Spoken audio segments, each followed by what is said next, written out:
Hello, this is Bill Bulloch and Garrett Nail back again for some more Q&A for our Divorcing in Georgia group. Today I have some new questions for Garrett that he's going to go over with us. First thing I want to talk to you about in general is this is not legal advice. This is not legal advice. This is question and answers with a mortgage lender, with an attorney. We're giving you our opinion, but should you choose to take this as legal advice, you're going to need to speak directly to an attorney like Garrett. And that's correct, Bill. Each situation is a little bit different, and the law is very finicky. So we're answering general questions today with general answers to help you start down the path. But before you take any action, you want to make sure you speak directly with an attorney to ensure that you are getting the right advice that applies to your circumstances. All right, very good, Garrett. First question I want to start with today is, can I collect spousal support for adultery?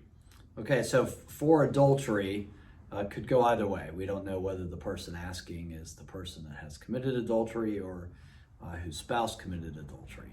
Under Georgia law, spousal support is calculated based on a whole host of factors: length of marriage, spousal needs, assets, incomes, things of that nature. There's a long list of factors.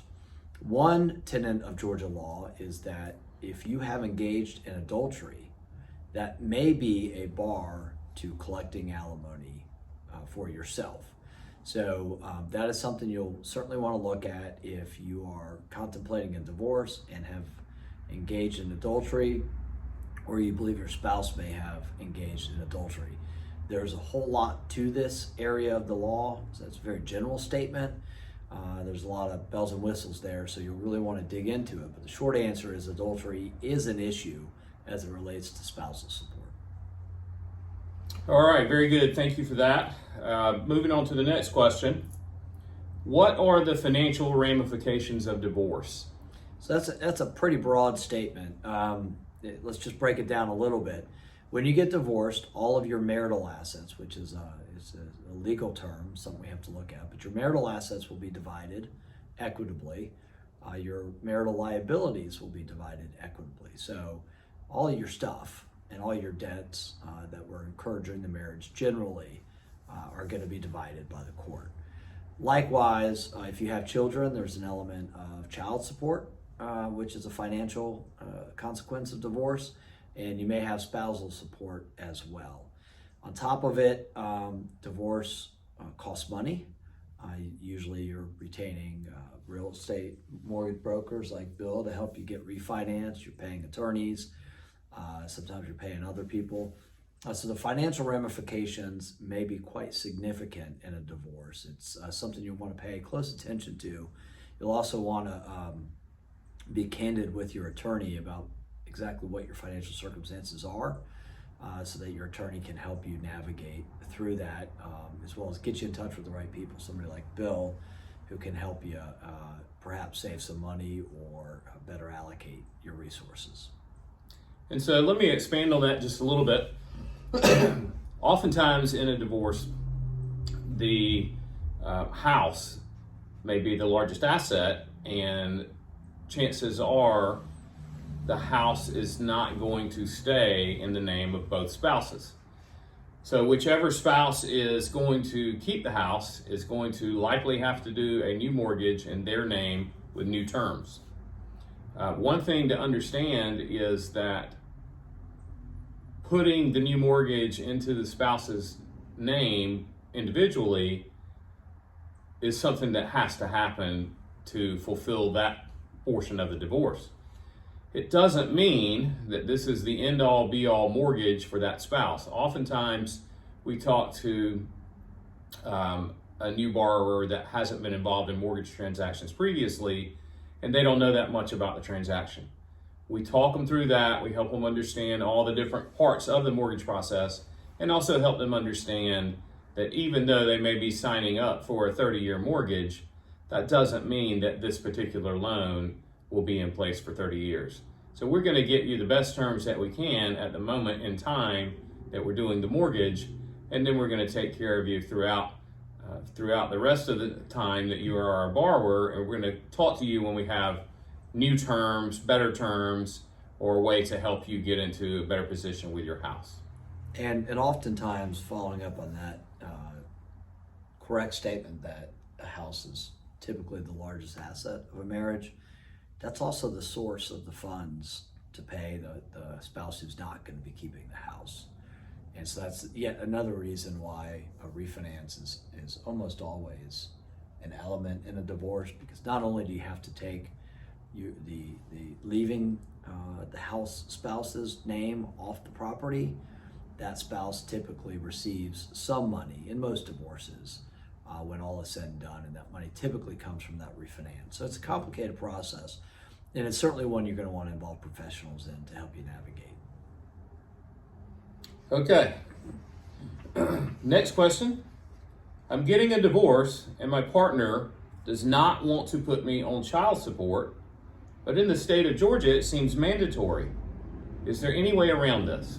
So in Georgia, a child support worksheet is mandatory in every divorce, and an analysis of child support is mandatory in every divorce. With that said, under certain circumstances, neither parent will pay the other child support, and those may be 50-50 custody with similar incomes. There's other circumstances where that might dictate, that result might be dictated where there's no child support paid. So you do have to go through the process, however, of doing the analysis and correctly filling out a child support worksheet to provide for no child support to be paid to the other party. There's also something known as a child support addendum that sets out in detail how you reach that result. Each judge in a divorce case is tasked with reviewing those documents to ensure that it's correct under the law and that it's in the best interest of the child. In Georgia, child support is a right of the child, not a right of a mother or a father. And so the judges take that seriously and make sure when they're reviewing documents that everything is proper. So the long answer is it's a little bit complicated. The short answer is there's certainly a way to complete the analysis so that if this is what the parties desire, no child support is paid. But again, that's something you'll want to have a professional help you navigate. Okay, very good. Next question is this. How do I get the other person to sign the papers after he said he will not sign them? So we really could be talking about two situations here. The first situation is you've actually settled everything, but your spouse simply doesn't want to sign the settlement papers.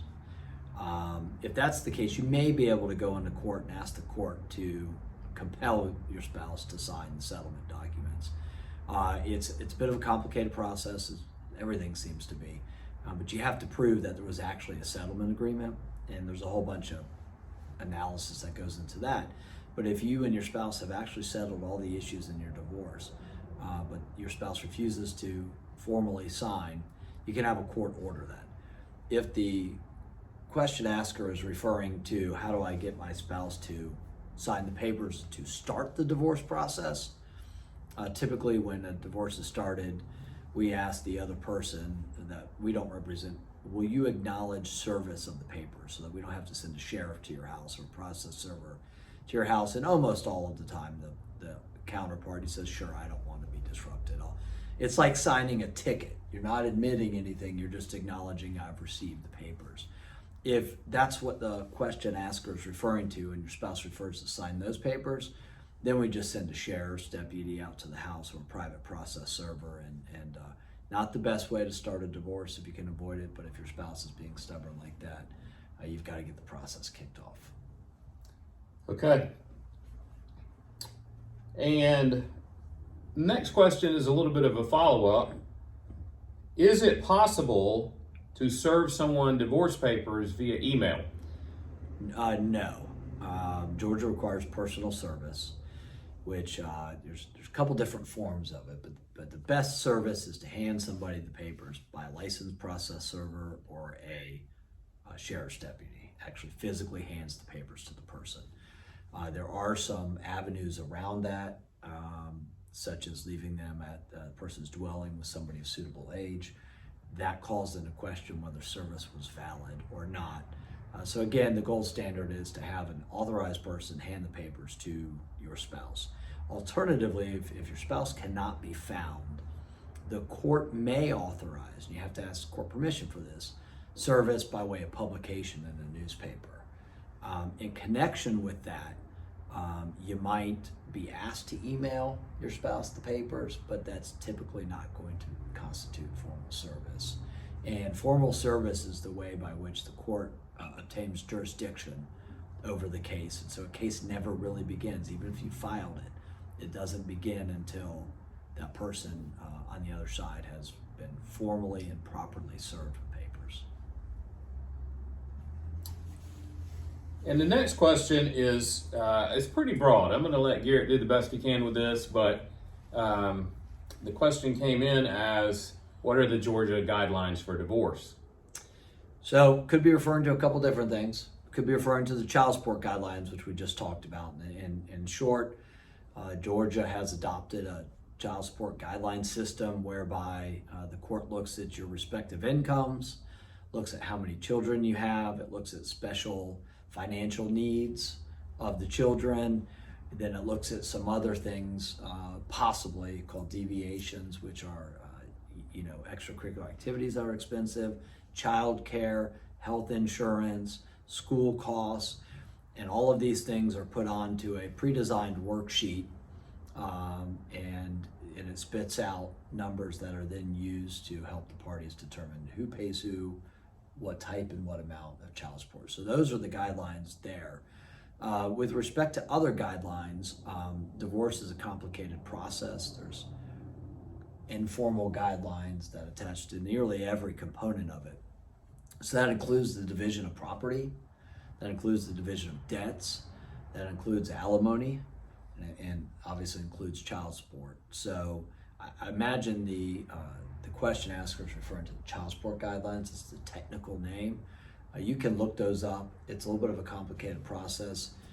I can assure you that a professional can get through it far faster than a divorcing person, unless they have experience with the guidelines themselves. It'll be a much faster process to just get some quick advice from a professional as to how those guidelines are likely to play out.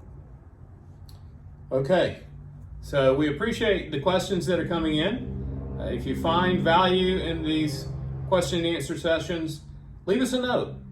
We'd love to read your comments. We'd love to take some more questions from you. If you have other friends or family going through similar situations, invite them to the group. This group is meant to be a help for you and for folks that you know that may be in a similar situation. Thanks for tuning in. Thank you.